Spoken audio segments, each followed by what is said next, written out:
Welcome to another epic show. We empower people and inspire change. All right, so we're picking this up from leaving Greenland, heading over to Iceland. We'll probably make it all the way to Faroe Islands. We'll see. I don't know, but in fairly cold weather, we feel warm now, eh? Yeah, it was chilly earlier, but this is pretty nice, I'd say. This is definitely the way to do it. I was saying we should leave this episode for when we get to Japan because we had some nice experience at a spa there in Japan. Yeah. But that's okay. You're going to describe everything in Japan, right? Yeah, we're going to leave it in the cold lands for now. The way you had to undress completely. Yeah. You look at it. Are you sure? I was a little bit unsure about that one, but it was good. We're in Japan, Misha. Yeah, it's the way it goes. You gotta do like the Japanese. That's right. So we woke up the next morning at the hotel. We got a really late start because with the weather in the morning, well, first of all, we had to get some sleep. And then we knew that the weather in the morning wasn't going to be as good as in the afternoon. So we basically took our time, had some nice breakfast. I would say nice breakfast would be a stretch. It was nice decent. Breakfast. It was decent food, I guess. Remember they had that chow mein, that Chinese food or whatever? That was pretty good. You don't remember that, do you? Yeah, I remember that. What's that place? Yeah. At breakfast time. It was they good. have some tourists. I think they have some tourists from Iceland. That was interesting to me because Ilulissat's the nice side of Greenland as far as I'm concerned, as far as like the city and stuff goes. But yeah, they have people that hop over from Iceland to Greenland, to Kulisuk, and then they do tours around there and stuff and then go back to Iceland. Yeah. So it's just like a little day hop over. It's just, it's like, okay, I've been in Greenland, right? Yeah. It's not really all Greenland. What do you mean? People that go there, they want to feel like I've been in Greenland. I see, yes. It's like Kulisak, and I've been in Kulisak, I'm in Greenland. Right. Go back. Yes. Right? Yeah, I don't know if they really got a true experience of it, but that's okay. We flew over.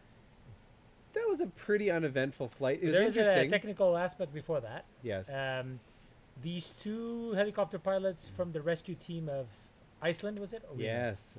We talked with them. Yep. And they said, oh, yeah, you got to be, you know, we've been flying this area, and this foggy patch that you have, it's low foggy patch. Yep. If you go on top of it, it'll be scattered around, and you'll see punches all over. Yeah. So you'll be confident of flying with blue skies on top. Exactly. And that was true. And that was true. True. We were worried, though, because we did fly over top of the fog, which I'm very happy of because we would have been down at 500 feet or less most of the flight. And probably the same situation of risk. Exactly. Yeah. Happening before. And we had blue skies above. We were cruising. We were having a fantastic time, aside from the fact that we kept looking down and seeing open patches of ocean and wondering when are these patches going to end, because it was again that decision of like, do we go down now and get underneath? And we kept debating it, like, should we go down now? Let's go down now. And then we'd look out in the horizon and it was all fog, but you look down and you can see all these patches. And so our fear was that we'd get too far and there would be no more patches and then we wouldn't be able to get down anymore. And so that was kind of the fear that we dealt with. But that hop was shorter. I think that was only about 2.5 hours. You know, but that hop also, if you look back, determined a lot of our decision making in Greenland. I'll explain. Okay. Because we were looking constantly at the wind vectors. Yes. And it was coming from east to west. Yep.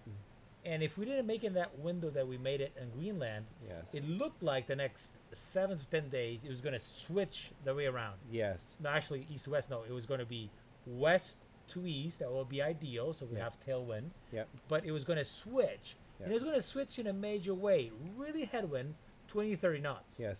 And that was going to be a deciding factor whether it was going to be too close on fuel or it just we couldn't make it with 20, 30 knots. No, exactly. No. Yeah. We knew we needed like calm winds or some tailwind to be, you know, good, confident crossing. And that's so this put a lot of pressure on that decision making on the previous. So yes, talking about that previous week, exactly.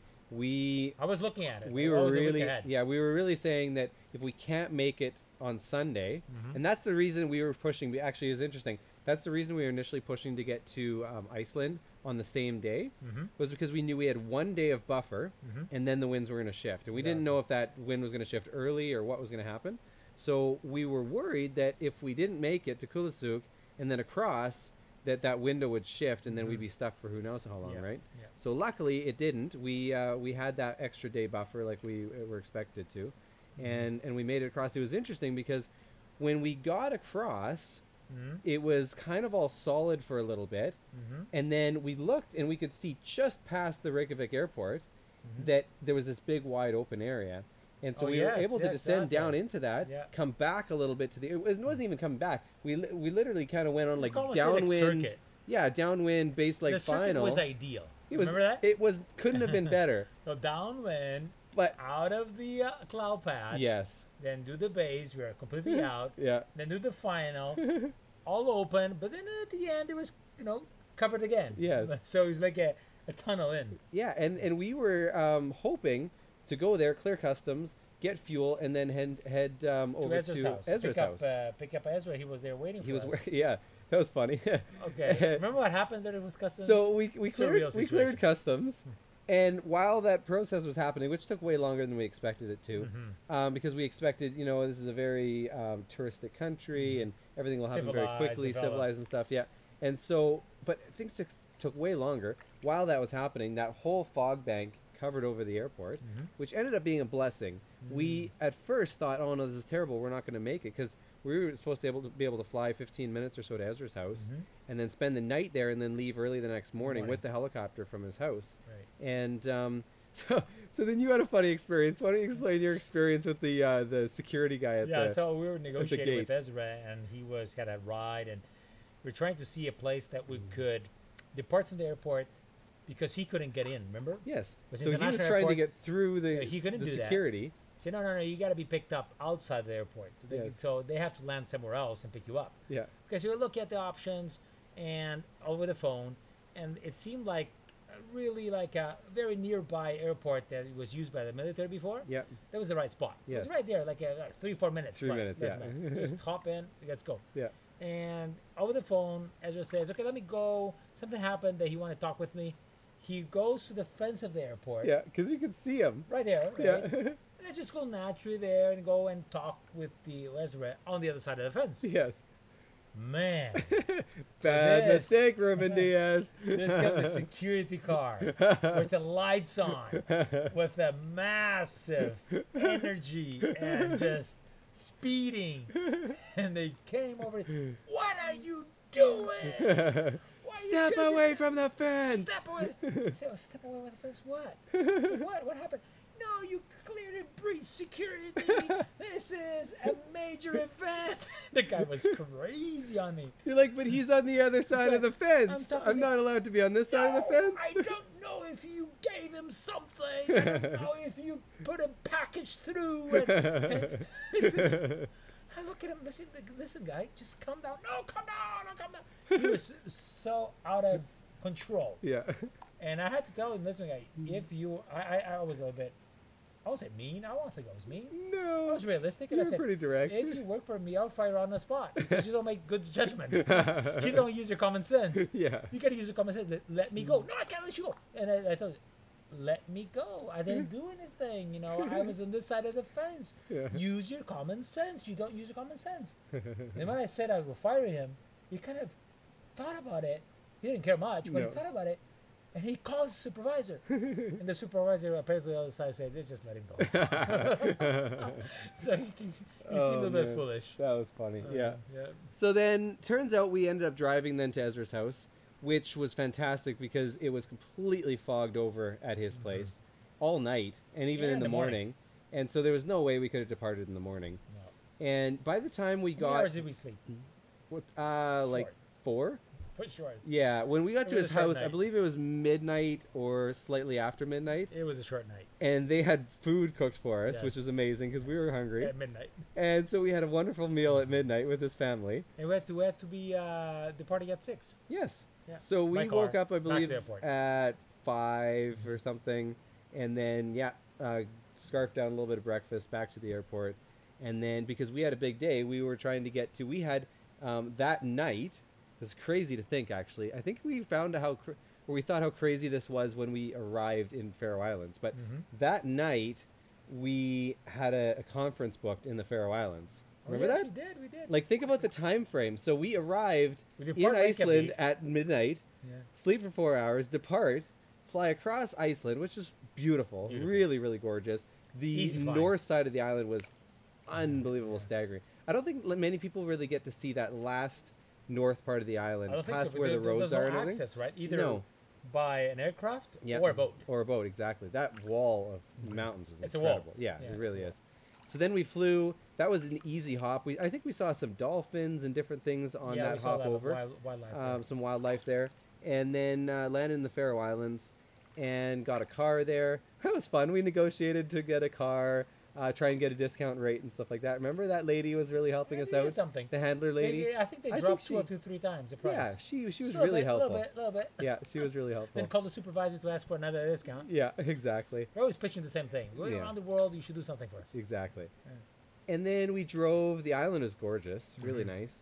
Were you that impressed about the Faroe Islands? I wasn't that impressed. I was expecting something because more... I felt the people were maybe a little on the cold side, and it was really like, I think the weather and stuff is very harsh there, so I don't know there would be a vacation spot to go back and visit. It was dramatic. It was very beautiful. Too bad we didn't fly over the whole set of islands. Yeah, I mean we flew near them. I think we got a decent idea, but I think we missed some stuff. I've seen photos that are better than we have seen. Yeah, I think we missed some. But then because our timing became really tight, then we got into the town. Remember, we were trying to find the university where we were supposed to do the talk at. Oh, going around. And then we're like, we have to have a bite to eat because we haven't eaten since breakfast. Yes. Which was at 5 in the morning, and then we hadn't had lunch, and I think our snack quota at that point in the helicopter was very limited, very low. So I think we had a few crackers or something at lunch, and then now it's like 6 something in the evening. And I remember when we got to the restaurant, when we finally found a restaurant and figured out where the university was, we had maybe 10 minutes to eat our avocado toast. Yeah. Which was very good. Well, I think we ordered a couple of them, right? Yeah, we ordered some avocado toast. It wasn't just one. Yeah. I think we were a couple of them. Yeah. And so we scarfed those down and then rushed over to the university. And that talk there was subpar. It was an experience. Let's call it. Yeah, it was an experience, that's for sure. The people were very... they were received... We were politically incorrect with some things we just shared. Yeah, I mean, we shared a little bit about our lifestyle with health, like with vegan eating and stuff like that. They're very protective of their industry. Yes, their industry. No, the sheep. Sheep and fishing. Both are big things. Yep. Right. And so I think they were a little bit, I don't know. I just didn't feel like a lot of engagement. It's an interesting crowd. A couple of people at the end that came talk with us. That was there's always somebody that makes it worthwhile. Right? Yes, that's exactly it. A couple of people came and talked to us and said how impactful it was for them and inspirational and stuff like that. So that's neat. And that's just it. Like, you don't do these things for the mass. You do that for that 1 or 2 people that might find some interest in it. So that was neat. Stayed at the hotel. What'd you think of the hotel? The hotel, I had very high expectations. Very high. I remember you sent that one to me early on. Yeah, it was one of the ones like, we got this sponsored, and I looked at it. I was like, wow, this is amazing. Like, carved into the side of the mountain, green roofs. Yeah. Like, really top notch. But was there anything special on it? No. It, okay. It really felt like it was kind of made in the 80s and then never updated. Just kind of stuck in that era kind of thing. We want to be thankful. But it was very thankful. I mean, it was a good sleep. Yeah. And we ate at the buffet, a breakfast, I think. Did we eat buffet at the breakfast buffet? Eating at the hotel was expensive. Yes, I believe that one was. Then breakfast was, we ate the breakfast. We departed for Scotland. Yes. Easy cruise. Oh, man. That was fantastic. Yeah. So then that hop was pretty much blue sky. That was one of our few nice patches of weather. Yeah. Especially getting to Europe. Like, it was a wonderful way to greet Europe. Yeah. Because it was nice weather going there, easy flying, easy custom. Now describe our experience of a one-man show and a wonderful lady that did everything included. But I'm trying to remember his name. Okay, we don't remember, but oh my word, I need to remember his name. It's got to be the best handling experience we had. Fantastic. So it's the typical, it's what you would expect from small town Irish. Like, it's just welcoming. The most welcoming, like, I guarantee if we would have asked, they would have invited us over for tea and crumpets at their house. Absolutely. Garrett, if we said cake for us. If we said, wait a second, is there any way that we could spend the night at your house? They would have said, absolutely. Yeah. I will cook you dinner. I'll make you anything you want. Okay, so this would have been the only place I think we had a chance of having a positive response on our usual question: can we sleep over at your house? So tonight? A mother and son team. She runs the office. He runs the fueling and handling and everything. And they do customs. And he does everything. That was the funny thing. Because it's like, oh, who does this? Same guy. Yeah. Oh, who does it? Oh, same guy. And it was exactly what you would expect from the Irish. Okay, I want to point out something else about this experience. Yes. First of all, we ate a good cake. Yes. Okay? She made us a wonderful. We made we always have good exceptions on occasions that deserve exception. Yes. We try to avoid the sugar, but that was a good exception. Yes. So we ate the cake and listen what happened. Yes. Remember? Yes. So we had fueled up already. Yep. But we thought, we're not gonna put the whole thing on the tanks we had. Yep. And then we thought, no, wait a second, it's gonna be a longer leg. Yeah. It will probably help another extra 100 liters. Yes. So I asked him, could you refuel again? Yes, for sure. We can refuel. No problem, man. What do you need? So he goes refuel. Yeah. We had already paid. Yes. So go back when I paid. No, this one isn't us. Oh, man. We couldn't believe that. The experience of them giving us free fuel 100 liters. was worth 100 times more than the 100 liters. I mean, that was amazing. This is a good business case study to remember. Yeah. Sometimes we save on ridiculous things. Yep. And we don't go way and beyond on customer service. Yeah. It's preferable that we just do something that is remarkable and memorable. For example, this experience with these guys, I'll tell for the rest of my life to all my friends, this is the best handling place, right? Absolutely. So you want the customer that's going to repeat the good experience. Yeah. And that was the case. They just planted that. They didn't do that on purpose, I don't think. It was just so natural. It was so natural. And you know, when you saw the face of his mom, when she originally said, oh, would you like a piece of cake? And you said, oh, no, I'm okay. And she gave you this look like, we're not gonna have you have just broken my heart. I made this cake for you. And you look at me and say, I'm going to have a cake. Of course I'm having cake. I understood your body language perfectly. I wasn't getting it. Wow, what am I doing? So I said, yes, I want the cake. And, oh, man, so that's how genuine they were. Like, it was actually breaking her heart that we wouldn't eat her cake that she made for us, which was crazy. Because we just thought she was being nice and saying, no, I made this for you. Yeah. Like, yeah, right. She actually did. Like, she knew that we were coming. Yeah, that was amazing. Yeah, what an experience. So continue the trip up to that night, and we can finish up there. That whole crossing of UK, I'll say that was fairly easy, right? A lot of airspace. I'd say the airspace was the killer. Yeah. Airspace. Yeah. We found out we didn't have the fine tuning of the frequency that was required in Europe with our radio, which later Peter told us, no, you do have it. It was another setting that we had to go through. So just set the radio. Yeah. And then when we went through the different airspace, we felt that it was intense, right? Yeah, there was two of us working full time on paying attention. Maintaining proper clearances from airspace. An incredible surprise. So we land on the previous the airport before our destination. Yes. Just for refueling. We couldn't make it. We were there's airports all over UK, right? Yeah. So our plan was kind of just go fly. Yeah. And we thought we were going to make it, but they said, oh, just 45 minutes. Let's refuel now. Yeah. We land there. And when we land there, somebody, like a lot of people, were tracking us. Yeah. Right? Yeah. And nobody's there. No. And we land very comfortably, take our time, and somebody comes over. Yeah. Right? Mr. Owens. Tell about that experience. Mr. Owens. Wow. To me, that was like a milestone. Like, we had seen a little bit of, people following us on the YouTube channel and stuff and coming to meet us and stuff. But this guy is the lead designer, the chief designer at Mercedes-Benz Formula One, just down the road from there. And he had been following our journey. He's a helicopter pilot as well. And he came over, and he was treating us like celebrities. Yes. And we found out who he was, and we're like, are you kidding me? Like, you're the celebrity. We're just flying around the world. So we take a photo with him. Yeah. And he says, hey, listen, guys, you want to go and take a tour of the factory. It was 15 minutes from here. Yeah. We like, oh, we got to go, but we can't miss this opportunity. No yes, way. let's go. So he shows us around the factory, shows us his office and all the guys that work for him. Had to leave the cameras outside. Everything had to stay outside. That was a beautiful experience. That was really, really nice. I really like that. And just the warmness that he gave to us, and telling us stories about his daughter and how she's been watching our videos as well, and just like how excited she's going to be because he wanted to get a picture of us. Right. And be like, oh, yeah, I want to show this to my daughter tonight. She'll be so excited. And we're like, what? And I took a picture with him to show to my kids. To show to your kids. Diogo was with us, right? But I showed Katerina. And I said, Katerina, I'm with the chief designer Formula 1 for Mercedes. Yeah. Oh, man, that was a high moment. Yeah. Then we landed in...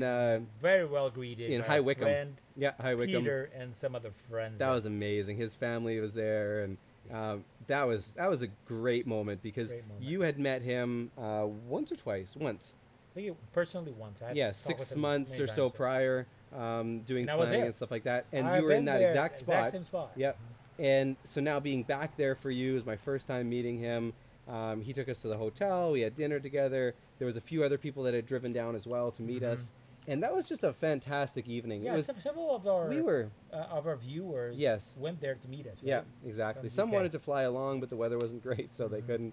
And but the weather wasn't great. It was this It was this reunion sort of moment, mostly of people that we had no idea who they were. Yeah. But like, we were exhausted. We were. And we didn't have much time because it was already late in the evening by the time we got to the hotel. But we just wanted to hang out and just enjoy the time with them because, that was definitely a high moment. It was fantastic. So I think we'll leave it. The interest of Europe through UK. Exactly. And then we'll follow up on the rest of the continent and France. Yeah, exactly. Thanks for tuning in. See ya. Look at that blue sky. Oh my word. We just finished up filming the last episode. Episode 10. And look at this mountain. Woo-wee. When it clears up, it does clear up. Yeah, that's for sure, man. This is amazing. What a day today.